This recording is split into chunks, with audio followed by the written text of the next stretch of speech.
Hello,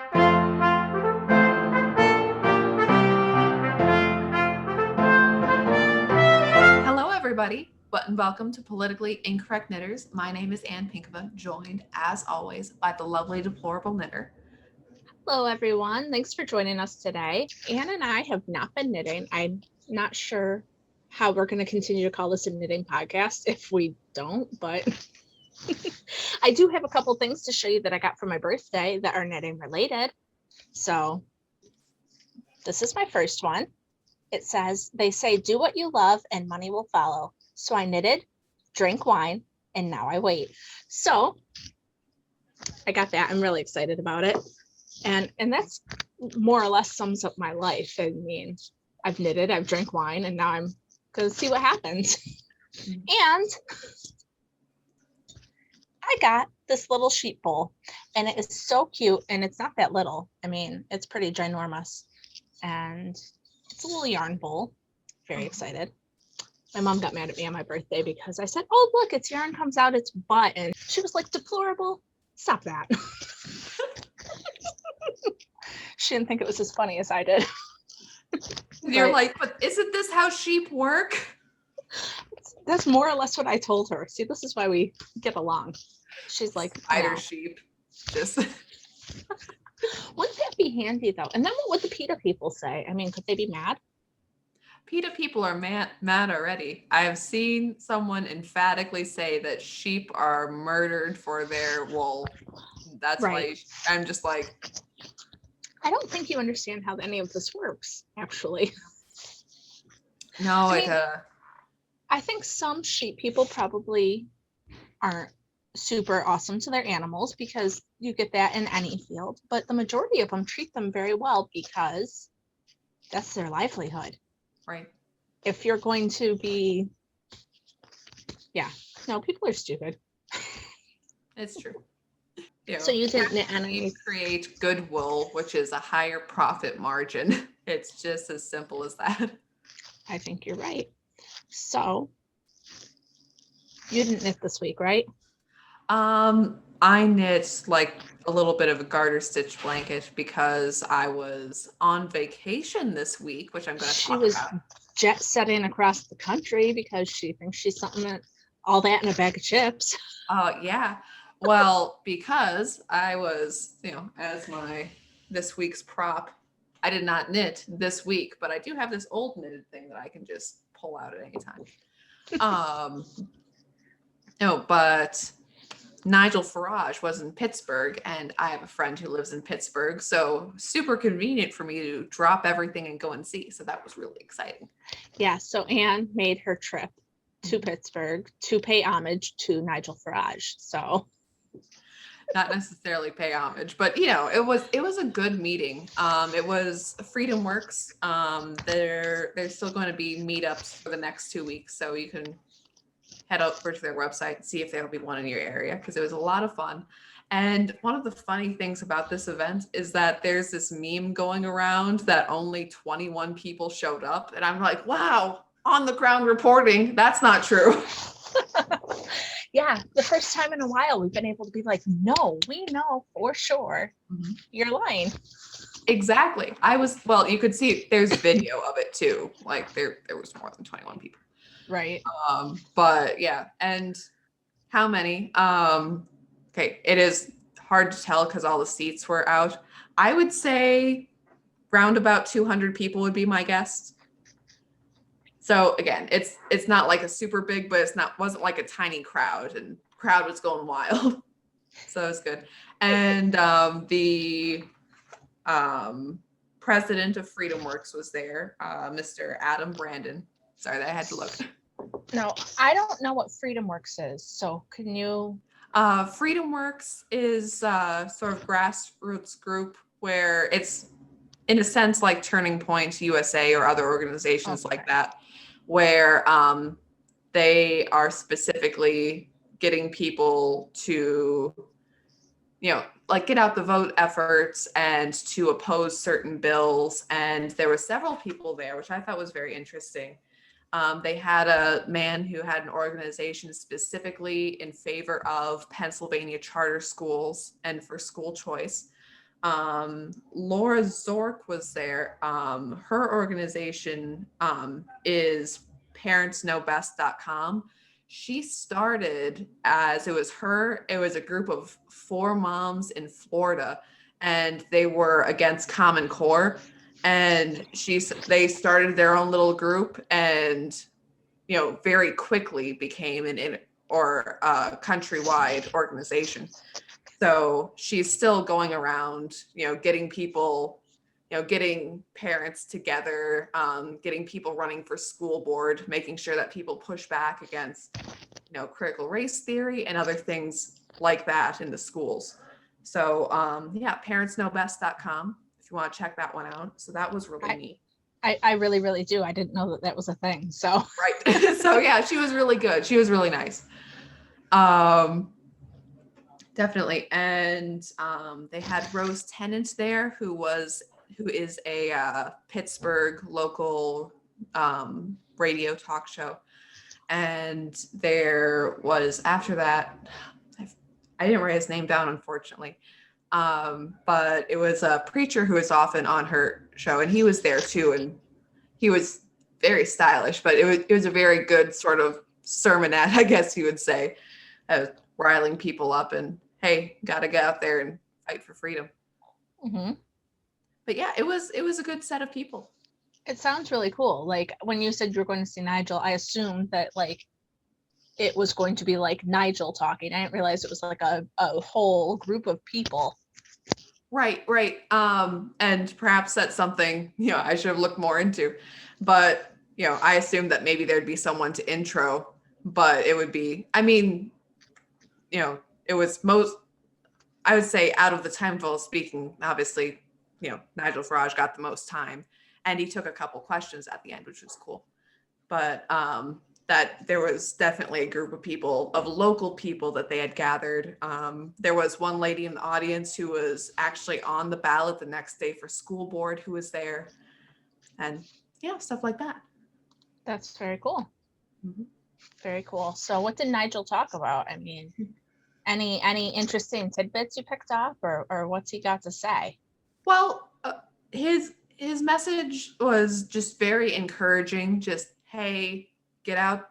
A lot of people are discouraged, but just as in Brexit, things looked down. That when people had even voted Brexit through, that the British government were saying, no, you don't really want this. And the date that they had for leaving, they did not leave. That, things like that, which he had a plan for to move forward after that. That even though you had the major disappointment, that you have to reassess, regroup, and keep going, was his big message, and to be optimistic. That's a good message, because I think, with the way things have been going, people are just, it's only been 4 months and we're tired. Right. Tired. It's bad news no matter what you turn on. Mm-hmm. Oh, inflation's up. Oh, there's no gas. Oh, we're war in the Middle East. Oh, Biden's helping Russia make a pipeline through Germany or something. Like, I don't even understand what is happening. We can't have a pipeline, but it's okay for them. Like, right. And that was something that Trump made at NATO too. Why isn't Germany paying its fair share into NATO when NATO has to defend Germany should Russia decide to attack them? And that was a big thing with him. Yeah, I don't know. So, but we do need to be a little optimistic. And you mentioned in the thing that school board person was there. Right. And I have seen our school board elections were Tuesday, and this year I saw more people talking about the candidates than I've ever seen before. And like in one of my homeschooling groups, somebody was actually like flamed for saying, hey, you should vote for these 2 people if you're in the school district, because they're against critical race theory. They're what's the other issue that they're pushing?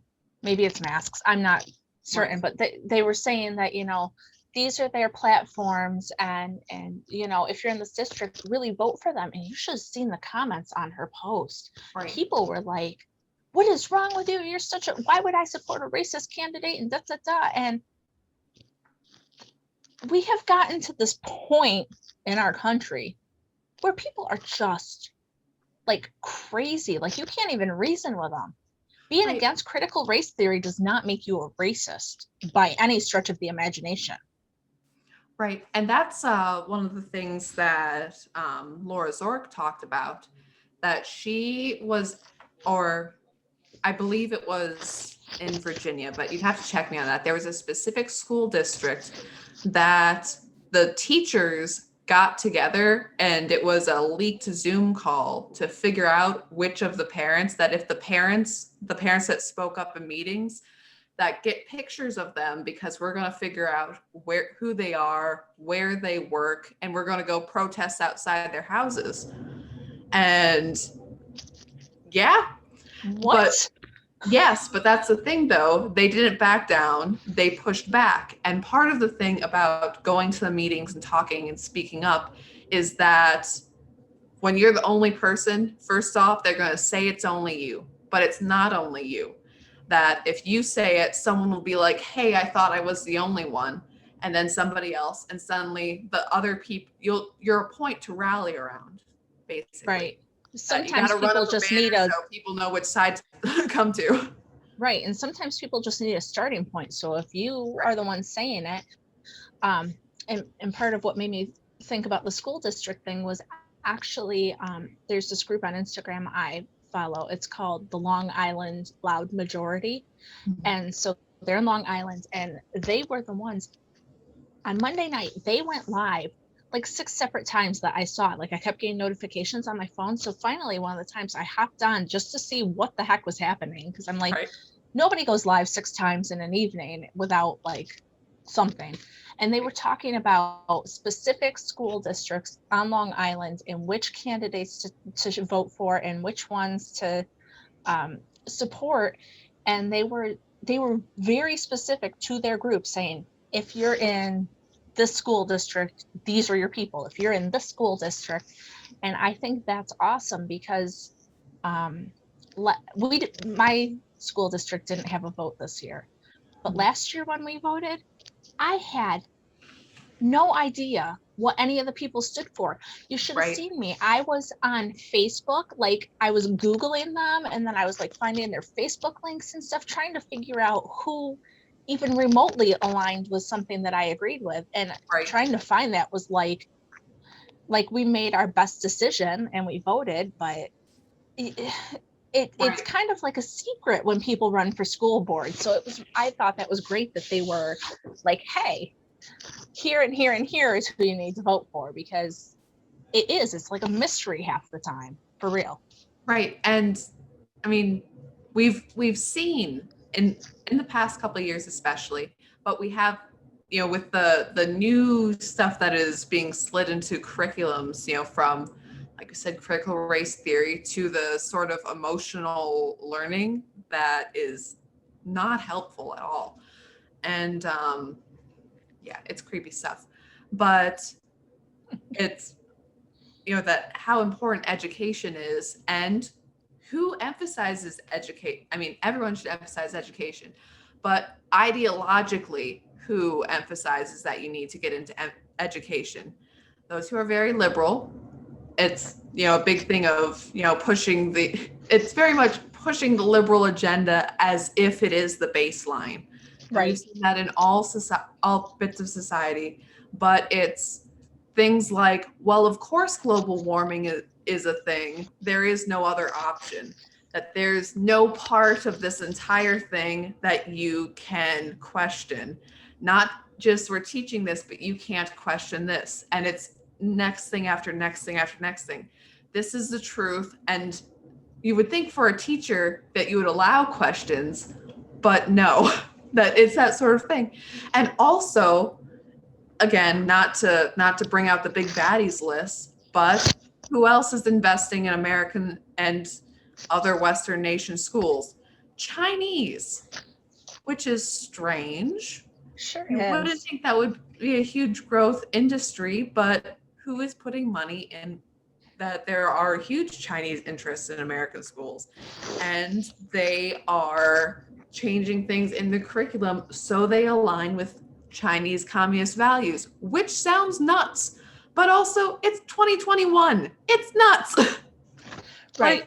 And that's a thing. And it's been a thing for a while, especially in colleges. They're I know that they are very active in some colleges.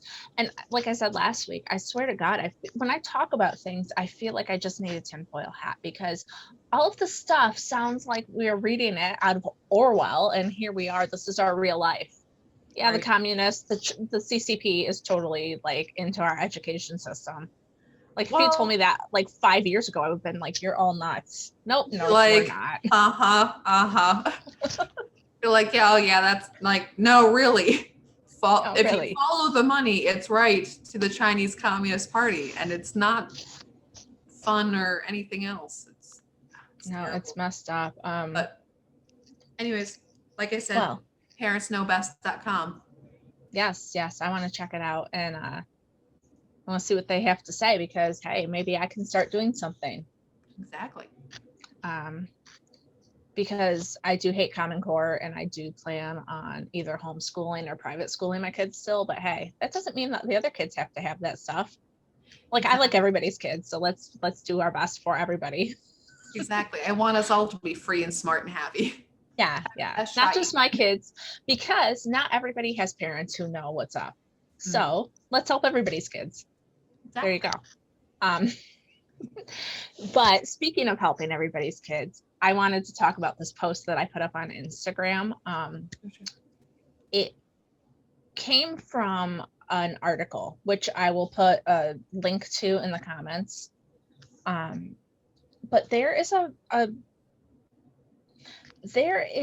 a person who is selling what they call bitty bugs, and they are crocheted prosthetics for girls who identify as boys.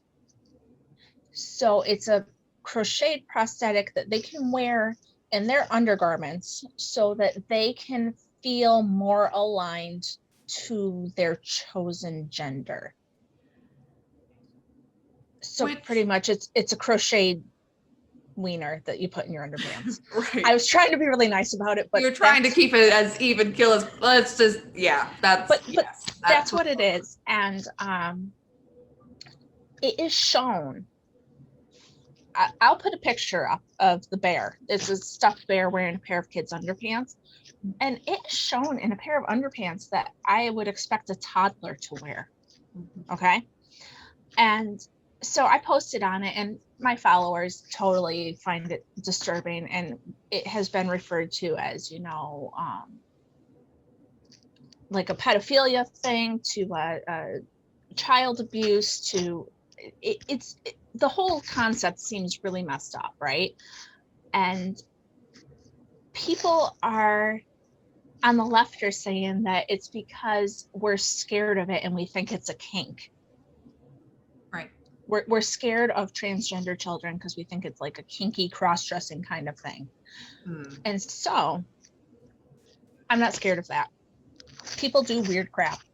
That's their business. If you're an adult and you're consenting and whatever, have at it. I have kids, right? We talk about this a lot. I have a 5-year-old and my other one's almost 8. They don't understand that boys and girls have different parts yet. Right. I'm lucky that I was able to keep it that way for them, because sometimes when you have siblings or cousins or you're close or whatever, you can't. But kids don't understand the difference, really. And yeah, I would say when I was a kid, running around, that I was a different character, thing, animal every day. Okay. One day I'm a kangaroo, next day I'm whatever character I just saw on TV. Like, in that kid mentality, there's, if the hypothetical, if I were to say that I'm a boy character, or, say I'm a boy now and do this for a couple weeks, as a child, is there any mentality of that being physical changes from where you are? No. And one of my kids has done that. They spent about 6 6 months, oh, a while. It was a fairly long period of time where they were like, oh, I'm the opposite gender of what I am when they would play. Right. Guess what? That's over. Yeah. Because there was a reason they were doing it. It had to do with the cartoon that they had been watching, and they were emulating one of the characters. Right. And once that cartoon got old, we're past it. Move on. Right. It's fine. And so I feel like there might be kids out there that truly have gender dysphoria, who really have issues that they say that these kinds of things can help these kids.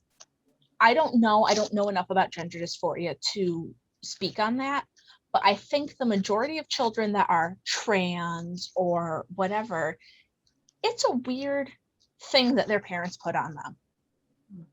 Yeah, it's the parent getting excited, and now it's time to shove this in your undies. Like, what is this? Yeah, and I thought this meant that I was wearing, like whatever the kid's idea of, in that instance, what boys wear. There's a superficialness about what a child's idea of gender or stuff like that, where it's an outer appearance thing, that you can have true, like you said, gender dysphoria, that's different from saying that I want to be like this person, and therefore you dress and you act and you behave like that way. That it's right. An outer appearance thing. And I just, when we're saying that it's child abuse, I don't think that that's incorrect, honest to God, because your child does not have, okay, my 8-year-old still comes to me in the morning and says, what's the weather going to be? Because they don't have the ability on their own to figure it out. Mm-hmm. So my job is to guide them and say, oh, it's going to be 80 today. Probably shorts and a t-shirt would be a good idea, know? Right. And I think that some parents take this whole, like, oh, whatever my kid wants thing too far. Like, there's some things that you have to parent. Like, right. When my one kid was constantly being the opposite gender, I finally said, like, hey, go play something else. Right. Because, like, it had gone on a while. Right. And then they got over it. It's not, I don't know. They're just taking away these kids' childhood, and they're taking away their innocence. And I don't think that's fair. Kids don't know unless you tell them. Like, my kids know some stuff. They know a little bit about politics because I'm really involved in them, but I try to keep it to their level. I'm not going to, like, go tell them about, like, bombings in the Middle East, because that's just going to stress them out. It's not necessary for their age. And I think that this whole, like, oh, everybody should accept trans and accept this and accept that. Dude, I've said it before. My kid has been a cat and a horse and the opposite gender. And I mean, it's like Anne said, it's they don't know. They're emulating things they see. Maybe one day they're outside building something with daddy, and then the next day they're inside knitting with me. That doesn't make them anything except curious and learning about their environment. And I saw this one mom who she had a transgender. I think she had a girl that was a boy that was 8. I don't understand how an 8-year-old can know that. But then she had a little boy that wanted to have long hair, which is fine. That's a preference thing, hairstyles and whatever. But she's putting the boy's hair up in pigtails with sparkly barrettes and stuff. And if you're doing that to your kid, like, isn't that confusing? Mm-hmm. Like, aren't you contributing to the confusion? Right. You can be a boy with long hair, but you don't have to wear bows in it. Right. And also the sort of claim that with these crocheted prosthetics, keeping that even, that it's the conservatives who are then sexualizing this. Well, this isn't about, them being, these kids being, how would you say, sexually active. Nah, I don't even want to think about it. but it's because they are being who they are, and it's you who are sexualizing it. It's like the kids, no, there's no level of, at that point there is not a sexual identity with, let's say, gender identity, that those aren't connected. Why would you then have to give this to a child for them to say they're a boy? And also, why at that point would you do any physically body altering anything? Like, that is so destructive. I don't know. I feel sad. I mean, I think everybody feels sad for those kids, but right. We're going to have an entire generation of children who just have no idea, who have been told all this stuff is good and normal and hormone blockers and this and that. And well, that's the thing, though. And then adults. And then straight away give the poor kid hormone blockers, which often does sterilize them. That is a real effect to their future sexuality right there. And not only that, but the transgender surgery doesn't always go well and is comfortable, and that affects you a lot for the rest of your life. I'm sorry, it's blunt, but it happens. And it's like, oh, well, this is great. I was a man and now I'm a woman and this is awesome. And there are complications from said surgery. And what do you do then? Yeah. There's a lot of things that, you're sitting there and like, look, your life decisions, I want you to be free and happy as much as possible. All right. You do. In that extent, I'm like, okay, sure. You're trans. Okay. You're trans. That's okay. But I want people to know the effects of this, the long-term effects of this, the risks, the medical risks are huge. And also, before and after surgery, transgenders have over 40% suicide rate. Okay. And that is higher, and I've heard this quote before, that is a higher rate than slaves in the South, and that is a higher rate than Jews during the Holocaust. That's insane. It is horrible.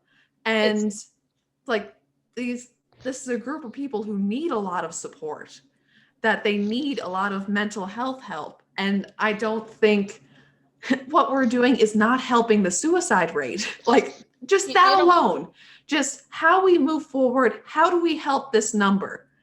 And then what are we doing to kids? We're encouraging this in a way that, again, if your kid is transgender at 8 and then you put them on puberty blockers and later they're like, nah, I guess I'm not. Well, what happens to them medically then? Right. And I think that's, as conservatives, we get this rap that we're so like unaccepting of people or whatever. And it's not the case. It's not. I have a cousin that I love that has transitioned. Mm-hmm. I still love him. I haven't seen him much since that happened because we are a conservative Christian family and there were rifts and things. But people, it's not that we don't want people to be who they are, or we don't want them to express themselves in the ways that they're comfortable. It's that everybody has to be accepting of it all the time, right away. We have to let them talk to our kids about it. We have to let them talk to our kids about like being gay in kindergarten. Like, there are just some things that my kids don't need to know. My kids are small. I'd rather them be outside pretending they're a horse than worrying about whether or not they like boys or girls. Right. It's just not necessary right now. And that's the difference. It's not that if one of my kids came to me and said I was gay, I wouldn't love them less. Mm-hmm. But I'm not putting that on them right now. Right. They're too small to even understand what any of it means. Right. Not even hitting puberty yet. No. And so no level of age appropriate. It's like, let's introduce sexuality to children as young as possible. Like that's and that's what they're doing, and that's why we have a problem with it.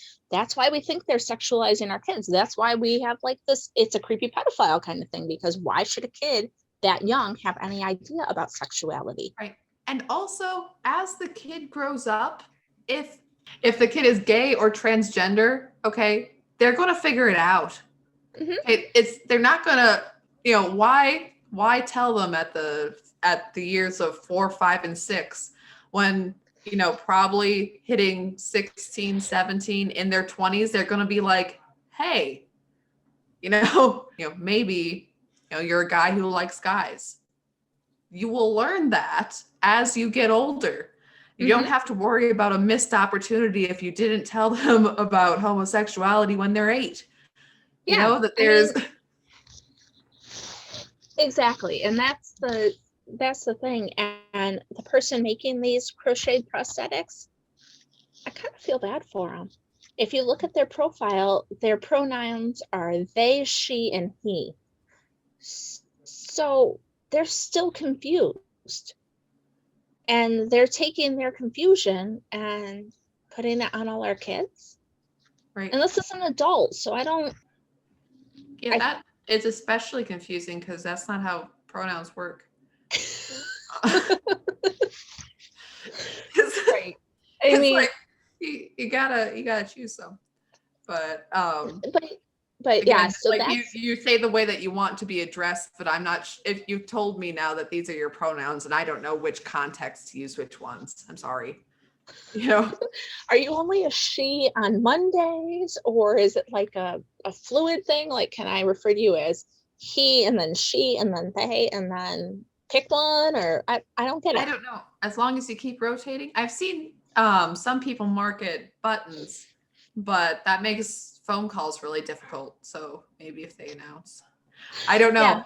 And that's part of the thing too. And that's one of the difficulties with the language as well, that the language is confusing and it changes from person to person, but you must be correct in it every single time. And it's destructive.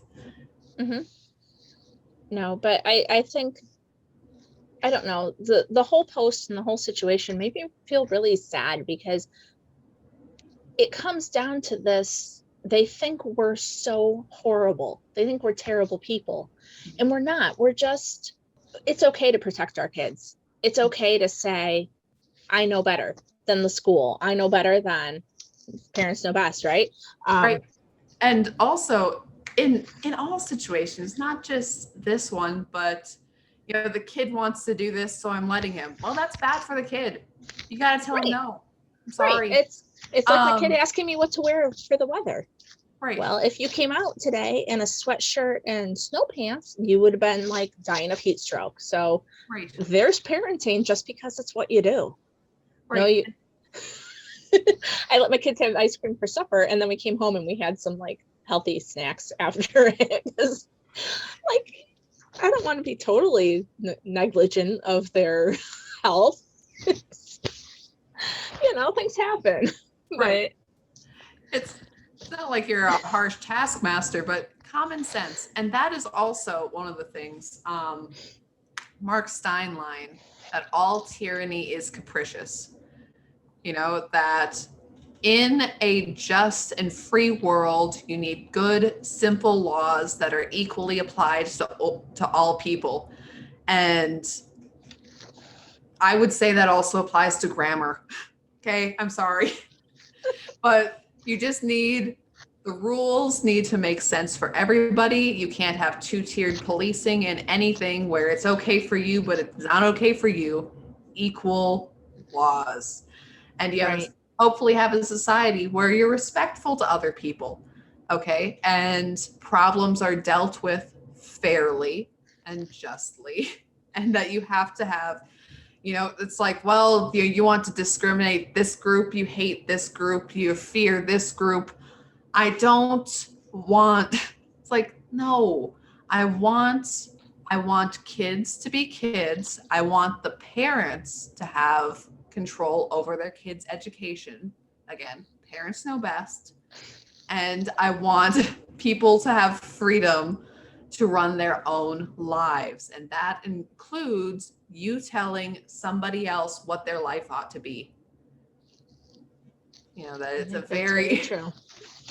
And that Mark Stein quote is very, very accurate. I mean, I spend a lot of time on Instagram, right. but there's a person who was on the Ravelry train. Mm-hmm. This is another subject from the kid thing. But they were on the Ravelry train and, you know, this and that. And then they posted something about being a trans back site. So I guess it's not as off topic. But they posted something about being a trans back site, and people were flipping out on this person because, oh, that's rude to transgenders and this and that. And then, you know how you can fix that? You can go get vaccinated and da, da, da. And but it goes to show that if I am saying these things in the correct context that you want me to, then it's fine. But the minute I say, hey, I don't believe in vaccines, and so therefore I am going to identify as having one. Right. I mean, the moment that you deviate slightly or are perceived to deviate slightly, then it's over. And it's sort of, and there's a lot of different situations in life where, you know, you have, you know, a benevolent dictator, and the situation is okay, but it's only because that person has no checks and balances to their power, but they're an okay person, so it's all right. You know, you can see this sometimes with stupid rules. Like for an example, you have a town with a mask mandate, and the mask mandate is only as strong as the employee who sees you when you walk in the door and demands that you wear a mask or not. And that, again, you have the tyranny thing. But if you have a benevolent person who says, nah, you're good, then you're fine. But if you have a person who enforces that, then you're not. That it's there's no checks and balances on that bad rule, is what I'm trying to say. And that is a major problem where we're at. Yeah. So. I don't want to talk about masks. It's like, okay, I'm skipping that issue. I'm not talking about it. Well, it's just, I don't know. I saw something that Oregon is going to have require that you show proof of vaccine to get into their stores. Right. That they're expecting the stores to enforce it, which is, it's some bad stuff. It's creepy. And as I watch all this. You have Oregon, which is masks forever and absolutely need vaccine passports. And then you have kind of middle America and Florida. And where Texas. It's like, oh, Texas. Yeah, Texas, no mask mandates. And surprisingly, they have not all died. And not only have they not died, but they're now at 0 COVID deaths, and they're doing great. Yeah, go figure how that works. But I'm concerned about the thing happening in Oregon because I live in New York, and so we know what's going to happen. I mean, come on. So I don't even want to talk about masks. Right. Or vaccines, honestly. But my point about the woman who so when the Ravelry thing was happening, she stood with Ravelry. We were white supremacists. We have to stand against racism. And now here we are, almost 2 years later? She's on my post saying, I just want all the crazy liberals who follow me off of my page. And so it's just right. It's interesting to see everybody's issues are different. You know, for some people it might be the forcing of transgender ideals on children, or some people it might be the vaccines, but everybody's got their point where they're not everybody, but people have their point where they're going to come and be like, dude, I cannot do this anymore. I cannot stand by while you do whatever and be like, it's okay. And it's funny to see because 2 years ago she was hating us, and then this year she's on my post being like, hey, I just want them all away from me. Right. It's like, hi, I'm not a horrible person. I know you said I was a horrible person, but I'm not a horrible person. It's like, and I handshake, don't believe you're a horrible person either. We never did, honestly. I think a lot of people stood with Ravelry just because they didn't quite get what was happening. Right. And that's okay. Right. As People make Rush mistakes. Limbaugh used to say, you have the dedicated liberal, but you have the low information voter. And that doesn't mean that they're stupid. That means that they are just not informed on this issue. Yep. And That's a good it's point. like, and that's an important thing, to get out and talk to people, inform those people. It is. And, everybody's got their passion. So find your niche and inform people. And be optimistic. That's one of the things too that, so like I said, at the Nigel Farage event, that there was questions afterwards. And the first guy to ask questions said, hey, a lot of us are so downhearted after the elections, and everything's that happened, what do we do now? And the answer was still show up, still vote. And I've said before, if you're worried about voting, be the poll watcher yourself, volunteer there, make sure that whatever goes on, if anything wacky happens, you are at least standing there to have witness and tell somebody else about it. All right, that your eyes are on it, you're the buffer. That's important. But anyways, that it's important that people are so discouraged, my vote doesn't matter, that you have that mentality. And it is with the vote not mattering. Okay, corruption and issues. You have the possibility of your vote doing something, or the absolute certainty that it'll do nothing if you stay home. All right. And, calling your congressman, writing letters, hey, kind of if you see something, say something. If you're unhappy with something, write it down and post it. That there's stuff like that, people listen to the people who speak to them, have yourself be one of those people. That stuff like that is very important. And my vote doesn't matter. Well, Pennsylvania, again, I was just there. One of their ballot measures yesterday was, has Tom Wolf, their governor, overstepped his bounds? It was a definite majority yes. And Pennsylvania voting systems had some funny stuff going on there too, but still it was, did.